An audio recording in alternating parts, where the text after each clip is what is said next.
বিরিয়ানি রে বিরিয়ানি রাঁধছে বিরিয়ানি দেখলো বাগা দিল বিরিয়ানি রাঁধছে আমার বিশ্বাস নাই যাই বিরিয়ানি যে রাঁধতে পারে যে ইয়ের পাকে চুলায় না বিরিয়ানি রাঁধতে পারে আগে থেকে বেলালে বই রাঁধতে পারে না যাক রান্না শিখবো আর যে আসলাম হলো ঘরে হ্যাঁ না বেলালে ভাই আপনার পাক ভালো হতে খারাপ না আমার বোধ থেকে ভালো পাক করে মনে হয় না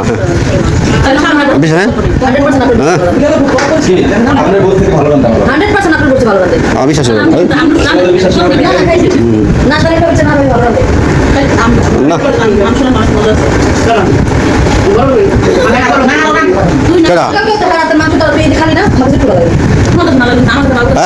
কে ভালো লাগে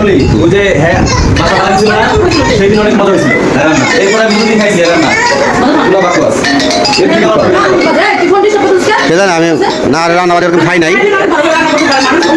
না তোর ভাবি ভাবির রান্না বাড়ি ভালো আমি সবচেয়ে বেশি কষ্ট পেয়েছি ভাবির হাতের মধ্যে আমার ইফতারের দাওয়া ছিল খিচুড়ি রান্না ছিল গরুর মাংস ওরে রাজনী হোক আয়োজন তো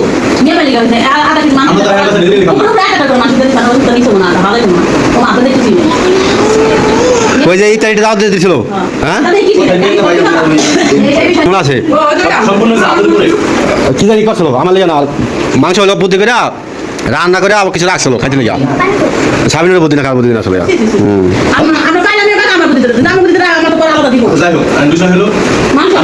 দরকার হইলো কালকা কালকা কালকা না আরো রান্না করে খাবো দিয়ে দিই ঠিক আছে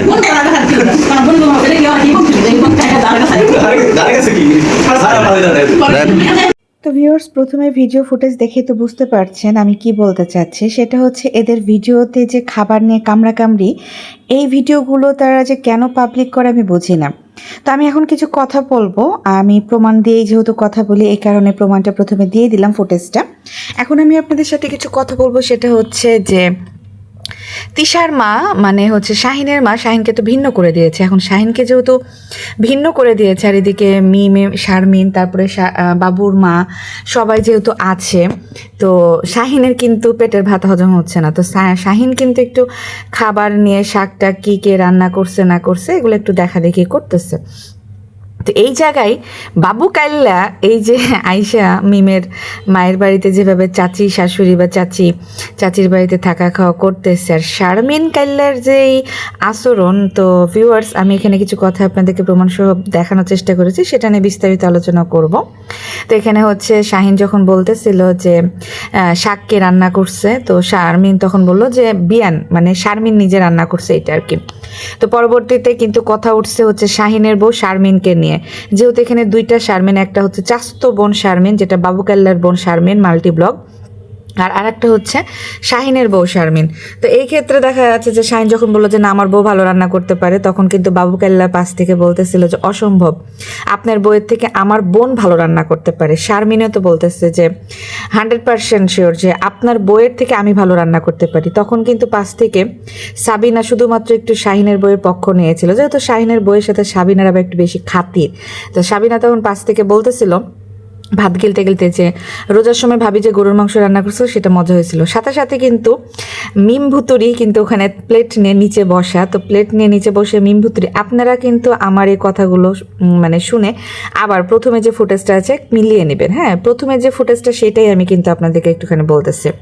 তো মিম ভুতুরি নিচে যেহেতু বসেছিল খাচ্ছিল, তখন মিম ভুতুরি বলতেছিল যে কখন আমি একদিনও ভাবির মজা মানে রান্না মজা পাই নাই, একদিনও আমার কাছে ভালো লাগে নাই। তখন সাবিনা বললো তোর কাছে লাগে নাই কিন্তু মানে ভালো আছে, রান্না ভালো আছে। তখন শাহিন বারবার কিন্তু ক্যামেরাতে ভিডিওতে মানে ক্যামেরা ধরে বারবার বলছিল যে না না কি কস, তোর ভাবির রান্না ভালো, তোর ভাবির রান্না ভালো। তখন কিন্তু বাবু কাল্লা বলতেছে যে রোজার ভিতরে ভাবি একবার দাওয়াত দিল শাহিন ভাই, তখন হচ্ছে খিচুড়ি রান্না করছিল গরুর মাংস দিয়ে। এই গরুর মাংসের খিচুড়িতে গরুর মাংস খুঁজেই পাওয়া যাইতেছিল না, বাকোয়াস খিচুড়ি হয়েছে, একদম ফালতু খিচুড়ি হয়েছে। তখন হচ্ছে শাহিন বলতেছে কখন ওই যে রোজার ভিতরে যখন তোদেরকে দাওয়াত দিয়েছিলাম তখন হচ্ছে ঝামেলা হয়েছিল, গরুর মাংস ওই যে সাবিনুর বলছিল একটু উঠায় রাখা হয়েছিল পরে খাওয়ার জন্য, এই কারণে কম পড়ছে। তো সাবিনা তখন পাশে থেকে বললো যে না আমি কখনো এরকম বলি নাই। তো মিম তখন বলতেছে, বাবু বলতেছে যে আমরা কি রোজ রোজ খাবো, আমরা খাবো একদিন, দাওয়াত দিয়েছেন খাওয়াইতে পারেন না, দাওয়াত দেন কিসের জন্য ভাই? আপনি এসব কথা বললেন না, তো আমি এসব বিষয়ে কথা বলতে চাচ্ছি না। আপনারা ফুটেজটা যেহেতু আমি দ্রুত টেনে দিয়েছি, স্পিডটা বাড়িয়ে দিয়েছি, যার কারণে হয়তো বুঝতে সমস্যা হবে, এই কারণে আমি বিস্তারিত আপনাদের সাথে আলোচনা করছি। আপনার ফুটেজটা আবার ক্লিয়ারভাবে দেখবেন এবং আমার কথাগুলো মিলিয়ে নেবেন। তো বাবু কাল্লার চেহারার দিকে তাকানো যাচ্ছিল না, শাহিন যেহেতু ক্যামেরা ধরেছিল। তো বাবু কাল্লা বারবার বলতেছিল যে দাওয়াত দিবেন একদিন, খাওয়াবেন একদিন, আমরা কি রোজ রোজ খাই? বাকুয়াস্কার, আমি কোনোদিন ভাবির হাতে রান্না খাইনি। ভাবি যখন একবার ভাড়া ছিল, ভাড়া বাড়িতে একবার খাওয়াইছিল, ওটাই মনে আছে, তারপরে আর কোনোদিন সে দাওয়াতও দেয়নি, খাওয়া হয়নি।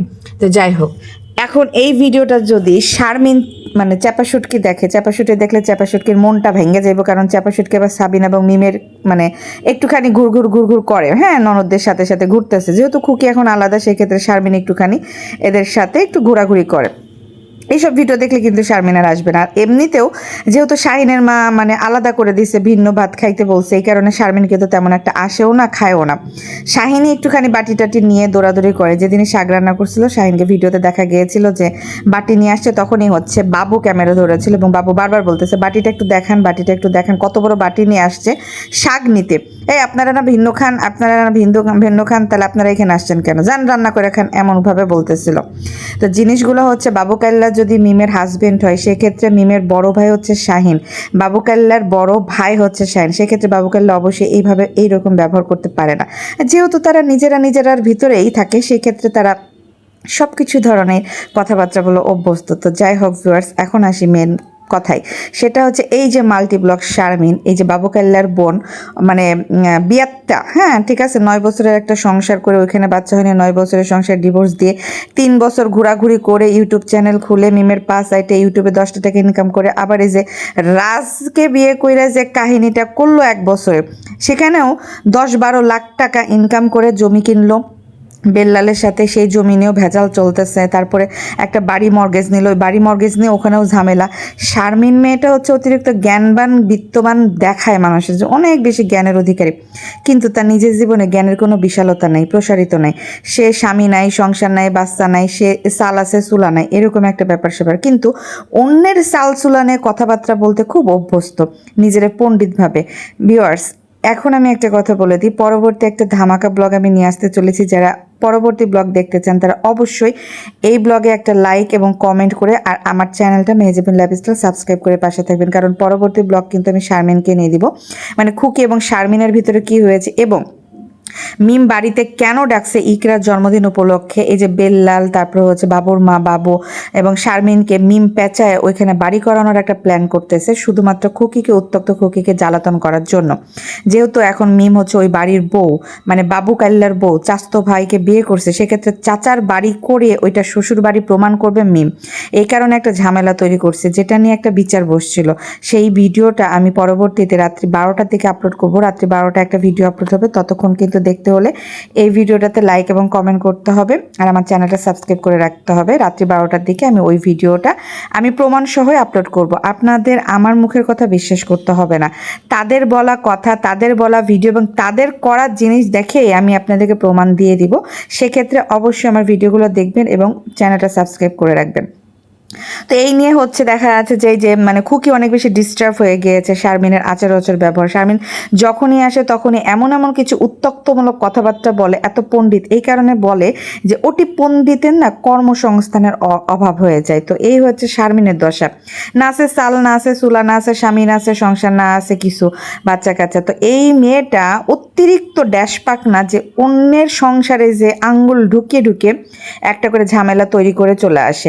তার হাঁটা চলা, কথা বলা, অর্ধ পুরুষ টাইপের একটা ব্যাপার। সে মনে করে আমি পণ্ডিত, আমি সব কাজ করতে পারি, আমি শারমিন সব জায়গাতে ঘুরে সব কাজ করতে পারি। তাকে যে ড্যাশ ড্যাশ বলে, এটা সে বোঝে না, আর বুঝলেও তার কোনো কিছুতে যায় আসে না, কারণ টাকা ম্যাটার করে। তাদের জীবনে টাকা ইনকাম করাটা মূল লক্ষ্য, কিন্তু এই টাকাটা নিয়ে তারা সুখে সংসার করে খেতে পারতেছে না, তারা খাইতেছে। প্রতিদিন খাবার নিয়ে ঝগড়াঝাটি, সকালবেলা উঠেই প্রত্যেকটা মানুষ চুলার কাছে, এই যে মিমের মাটা চোখ দিয়ে পানি ঝরতেছে, চোখটা নষ্ট হয়ে গিয়েছে, বেচারা চোখ দিয়ে দেখতে পাচ্ছে না, বারবার বলতেছে আমার চোখটা জ্বালা পোড়া করতেছে, চোখ দিয়ে পানি ঝরতেছে কন্টিনিউ। এই যে গরমের ভিতরে আগুনের তাপে চুলার ভেতরে সে তার সারাটা দিন সকাল থেকে রাত্রে 8টা 9টা পর্যন্ত বেচারা মহিলাটা বয়স্ক মহিলাটা ওই চুলার কাছে ঘুরঘুর করে। আর এই যে দামড়া মানে বিটি জন্ম দিয়ে রাখছে, দামড়া কতগুলো পোলা জন্ম দিয়ে রাখছে, যারা ভাইদেম্মা বাড়িতে ঘুরঘুর করে আর খায়, এ মা কি রান্না করছো, এ মা কি রান্না করছো, এই যে ঘুরে আর বাটি আর থাল নিয়ে কুত্তার লাহান মারে, এরা খাবার দেখে যে কি করে। আর মিমবুতরি তো সকালবেলা ঘুম থেকে উঠেই দাঁত মাজে না মানে কি অবস্থা, সে মারে এসে যায় মা কি রাঁধছো আজকে, দাও আমারে প্লেটে দাও তাড়াতাড়ি খাই। এদিকে যে তার মেয়ের স্কুল আছে বা তার মেয়ে যে স্কুলে গেছে কি যায় নাই সে জানেই না। সে যখন বাবুকে দেখছে তখন বলছে আবদিয়া কো, আবদিয়াকে উঠছে বাবু, তখন বাবু বলছে আবদিয়া তো স্কুলে, বলছে ও গেছে স্কুলে, আমি ভাবছি যাবে না, আমি ভাবতেছি ঘুমাইতেছে। ভাববে কেন, সে মা, সে জন্ম দিচ্ছে, তার মেয়ের স্কুল আছে, স্কুল ডেট, এটা তো শুক্রবার না যে ছুটি, তার স্কুল ডেট চলতেছে, সেক্ষেত্রে সে কেন ভাববে যে আমি ভাবতেছি যে ঘুমাইতেছে। তো ঘুমাইতেছে, আবদিয়া কোথায় ঘুমায়, আবদিয়া কি মিমের সাথে ঘুমায় না, আবদিয়া কি অন্য কোথাও ঘুমায়? তো এই যে তাদের এই যে সংসার ধর্ম বাচ্চা, মানে তারা হচ্ছে গরু মোষ আছে না কিছু ফার্মে, যে আপনার কার সাথে কার বাচ্চা যে কার মানে কি, মানে এগুলো আসলে বোঝা খুব মানে কষ্টকর। তো তার বাচ্চা কিভাবে জন্ম হয়েছে, কোথায় জন্ম হয়েছে, কার কাছে ঘুমাইতেছে, কি করতেছে, এগুলো তাদের ম্যাটারই করে না। তারা সকালবেলা উঠে বয়স্ক মায়ের কাছে চুলার কাছে এসে বলতেছে কি খাবো, কি হয়েছে, আজকে কি রান্না করতেছো, এমন একটা বিষয়। আর সারাটা দিন ভাইদাম্মার মতো এর বাড়িতে শাক করে, এর বাড়িতে পেয়ারা পারে, ওর গাছে ওঠে, খুকির বলে, শারমিন বলতেছে খুকির বিল্ডিংয়ে ঢুকে না, কিন্তু খুকির বিল্ডিং দিয়ে ছাদে যাচ্ছে, খুকির বিল্ডিংয়ের ভেতরেই তো সিঁড়ি, তো ছাদে যে যাচ্ছে, শারমিন কি ছাদে লাফ মেরে উঠছে, বাবু কি লাফ মেরে উঠছে, মিম কি লাফ মেরে উঠছে, সাবিনা তো কন্টিনিউ ছাদে যাচ্ছে আসতেছে নামতেছে, মিম হচ্ছে মরিয়ম যাচ্ছে আসতে নামতেছে, মরিয়ম ছাদে বসে থেকে পড়তেছে, কিভাবে যাচ্ছে, লাফ মেরে মেরে যাচ্ছে।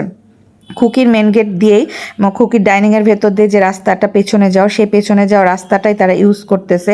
এবং শারমিন কন্টিনিউ এসে বলতেছে আমার চাচির 2টা ঘর, আমার চাচির 2টা ঘরে যাওয়ার জন্য খুকির যে গেট, ওই গেট দিয়ে ঢুকতে হয়, এই জন্য আমি যাই। তো এই যে ক্ল্যারিফিকেশনগুলো দিচ্ছে। আবারও আজকে ভিডিওতে এসে যে বংচাল কথাবার্তা বলেছে, সেটা তো আমি রাত্রি 12টার ব্লগে আপলোড করে দেবো, এখন আর এই বিষয়ে কথা বলতেছি না। বাট খুকিকে অনেক বেশি ডিস্টার্ব করতেছে, এই জন্য তিশার মা কিন্তু একটা কথা বলেই দিয়েছে, যে যার কর্মের ফল ভোগ করবে, যে যা করেছে তার কর্মফল ভোগ করবে। এই কারণে কিন্তু সাবিনা একটুখানি খুশি হয়ে আছে। সাবিনা মনে করতেছে যে তিশা আপা গর্তে পড়ছে, তানজিলার বিষয়টা পাবলিশড হয়ে গেছে, ওর মুখ দিয়ে বের হয়েছে, আমরা তো কিছু বলি না, আমরা বেঁচে গিয়েছি। তো মানে খুব খুশি, এই জন্য ঘুরতেছে, মানে সে বারবার বলতেছে আমি অনেক খুশি, আমি আমার স্বামী সংসার নিয়ে ভালো আছি। আচ্ছা, সাবিনার বিষয়টা নিয়েও একটা ব্লগ আপলোড করব। ভিউয়ার্স, ব্লগগুলো আসলে বড় হয়ে যায়, তাদেরকে নিয়ে কথা বলতে গেলে দেখেন একটা ভিডিও ফুটেজ নিয়ে কথা বললাম, সেই ভিডিও ফুটেজের ডিটেলসটা যদি আপনাদের সাথে শেয়ার করতে যাই, কথা বলতে বলতে কিন্তু অনেক বড় হয়ে যায়। এই কারণে আমি ভাবতেছি একটা ব্লগে একজন করে একজনের টপিক নিয়েই কথা বলবো, কিন্তু তারা যেহেতু ভাগাভাগি পরিবার এবং একসাথেই থাকে এবং এখনও বর্তমানে একসাথেই আছে, এই জন্য কিছু না কিছু তাদের সবার বিষয়ে এক ভিডিওতে চলে আসে। তো যাই হোক, আমি পার্ট বাই পার্ট সবার বিষয়ে আলাদা আলাদা ব্লগ করবো। আমি জগা খিচুড়ি করতে চাচ্ছি না, কারণ আপনাদের বুঝতে সুবিধা হবে। অনেক ভিউয়ার্সরা আছেন নতুন, অনেকে আমাকে কোয়েশ্চেন করেন, কমেন্ট করতেছেন যে আপু এরা কারা বা কি। তো আপনারা দেখতে থাকেন, আস্তে আস্তে সবে বুঝে যাবেন। আর যারা পুরাতন আছেন তারা তো কমেন্ট দেখলেই আমি বুঝতে পারতেছি যে তারা অনেক আগে থেকেই তাদেরকে চেনেন, এবং তাদেরকে যখন আপনারা তাদের দেওয়া নামগুলো দিয়ে আমাকে কমেন্ট করেন, সেক্ষেত্রে তো আমি বুঝতেই পারি যে আপনারা তাদেরকে অনেক আগে থেকেই চেনেন এবং ফলো করেন বা সাবস্ক্রাইবার ভিউয়ার্স। তো যাই হোক, ভিডিও বড় হয়ে যায়, এই কারণে আমি আপনাদেরকে বলতেছি সময় নিয়ে ধৈর্য নিয়ে যদি জানতে চান, বুঝতে চান, যারা ইন্টারেস্ট ফিল করেন বা যারা ব্লগ ভিডিও দেখেন বা যারা তাদেরকে ফলো করেন বা তাদের বিষয়ে অনেক বেশি কিউরিয়াসিটি। আমি দেখছি কালকে মরিয়মের রেজাল্ট নিয়ে আপনাদের এত কমেন্ট, এত আপনাদের টেনশন, এত মাথা ব্যথা। হ্যাঁ, অনেকে আছে দেখা যাচ্ছে কটূক্তিমূলকভাবেই কমেন্ট করেছে যে এই হাতির বাচ্চার মেয়ের কি হবে, পরকের রানী হবে, এই সে হ্যান ত্যান, মরিয়ম তো ফেল করেছে। হ্যাঁ, মরিয়ম যে ফেল করেছে সেটা নিয়ে আমি একটা ডিটেলসে ব্লগ আপলোড করেছি, আমার চ্যানেলে আপলোড করা আছে। যারা দেখে না তারা দেখে নিতে পারেন, আর যারা ইন্টারেস্ট বোধ করেন না তারা দেখবেন না, সমস্যা নেই।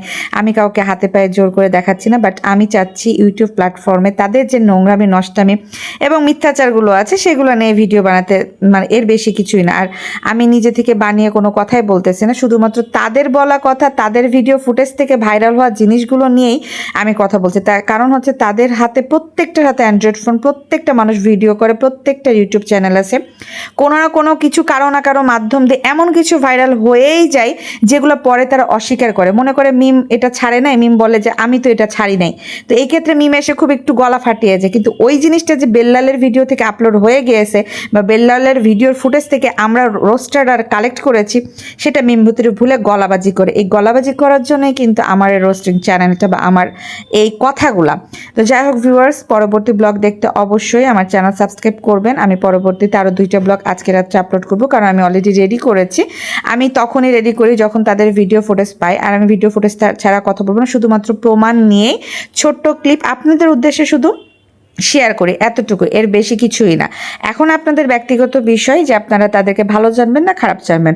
সত্য কথা বলা, সত্য উন্মোচন করে আমার ভিডিওর মেইন উদ্দেশ্য। কারণ আমি এই ভাগাভাগি পরিবারদেরকে অনেক আগে থেকে দেখছি, জানছি, বুঝছি ইউটিউব সোসাইটিটা, প্ল্যাটফর্মটা এরা এতটা নষ্টামি এবং নোংরামি করে ভিউ ব্যবসা করতেছে, টাকা ইনকাম করতেছে। তিশার কথা আর কি বলবো, তিশার তো কর্মের ফল ভোগ করছে। পরবর্তী ভিডিওতে আমি তিশার কথা নিয়েও আসবো। যে যা করছে তার কর্মের ফল ভোগ করতেছে, কিন্তু ইউটিউব সোসাইটি তারা ছাড়তে পারতেছে না, পারবেও না। কারণ ইউটিউবই তাদের হচ্ছে জীবন, খাবার, পেট পূজা, সব কিছু। তাদের হাতের যে ফোনগুলা, তাদের যে গায়ের পোশাকগুলা, তাদের যে প্রত্যেকটা দিন খাবার নিয়ে ঝগড়া, যেটি কারাকারি, এই জিনিসগুলো আসছে ইউটিউবের বদলতে। তো যাই হোক ভিউয়ার্স, ভাগাভাগি পরিবারদেরকে ভাগাভাগি করেই আমি আপনাদের সামনে সত্য উন্মোচন করে যাব। ভালো লাগা মন্দ লাগা আপনাদের নিজ নিজ ব্যাপার। অবশ্যই আপনাদের মূল্যবান মতামতগুলো আমাকে কমেন্ট করে জানাবেন। আমি সবার কমেন্ট পড়ে রিপ্লাই দেওয়ার ট্রাই করব ইনশাল্লাহ। আজকের মতো বিদায় নিচ্ছি। সবাই ভালো থাকবেন, সুস্থ থাকবেন, আমাদের সবার জন্য দোয়া করবেন, তাদের জন্য দোয়া করবেন, তাদের যেন ভাগাভাগি পরিবারকে আল্লাহ হেদায়েত দেয়, তারা যেন ভালো ভালো কিছু ভিডিও ফুটেজ আপনাদের মতো ভিউয়ার্সদের উপহার দেয়। ভিডিও করা খারাপ কিছু না, তবে হ্যাঁ সোশ্যাল ওয়ার্ক, সোশ্যালিটি মেনটেন করে যদি করে তাহলে ভালো আছে, কিন্তু এরা নষ্টামি নোংরামি করতেছে, যেটা মোটেও কাম্য না।